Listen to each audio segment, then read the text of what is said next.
সকালবেলায় ঘুম থেকে উঠে হঠাৎ সিদ্ধান্ত ভাসমান পেয়ারা বাজারে যাব আজকে। তো রেডি হয়ে বের হলাম, অটোর জন্য অপেক্ষা করতে আছি বরাবরের মতন। অটোতে করে চৌমাথা যাব। তো চৌমাথা থেকেই হচ্ছে সবসময় আটগড় কুরিয়ানা যাওয়া হয়। তো আটগড় কুরিয়ানার জন্য লেগুনা নিতে হবে। তো লেগুনার ভাড়া সবসময় হচ্ছে 60 টাকা করে নেয়। এখান থেকে লেগুনায় করে আটগড় কুরিয়ানায় যাইতে হবে। তো যাওয়ার জন্য লেগুনা, তো এই হচ্ছে লেগুনায় উঠে বসলাম। লেগুনায় উঠে বসার পরে আপনাদের মিনিমাম 40 থেকে 50 মিনিট সময় লাগবে কমপক্ষে। চলে আসলাম আটগড় কুরিয়ানা। এখান থেকে বোট বা অথবা নৌকা নিয়ে পেয়ারা বাজারে যেতে হবে, বা পেয়ারা পার্কে যারা যেতে চায় তো সেখানে যেতে হবে। চলে আসলাম চৌমাথা থেকে লেগুনায় করে। This is place. এখান থেকে হচ্ছে বোটে করে যেতে হবে আটবার কুরিয়ানা সেই পেয়ারা বাগানে। যদি মানুষ বেশি হয় সেক্ষেত্রে আপনারা বোট ভাড়া করে নিতে পারেন।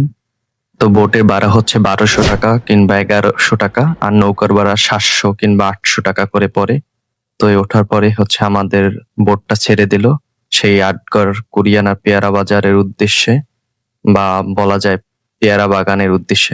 বোটে করে যেতে যেতে অসাধারণ একটা ভিউ পাওয়া যায় পেয়ারা বাগানের পাশে পেয়ারা বাগান। এই যে পেয়ারা বাগানগুলা একদম বোটে বসেই দেখা যায়।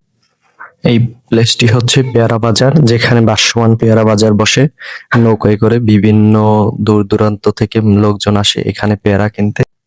তো পেয়ারা বাজার ঘুরে চলে আসলাম পার্কে। পার্কে টিকিট কেটে ভিতরে প্রবেশ করতে হবে। এটা হচ্ছে পার্কের ভিউ। এখান থেকে একদম উপরে গেলে সুন্দর একটা ভিউ পাওয়া যায়। তো উপরে যাইতাছি ভিউটার জন্য। এই হচ্ছে অসাধারণ ভিউ পেয়ারা বাগানের ভিতরে। এরকম টাওয়ার দেওয়া আছে।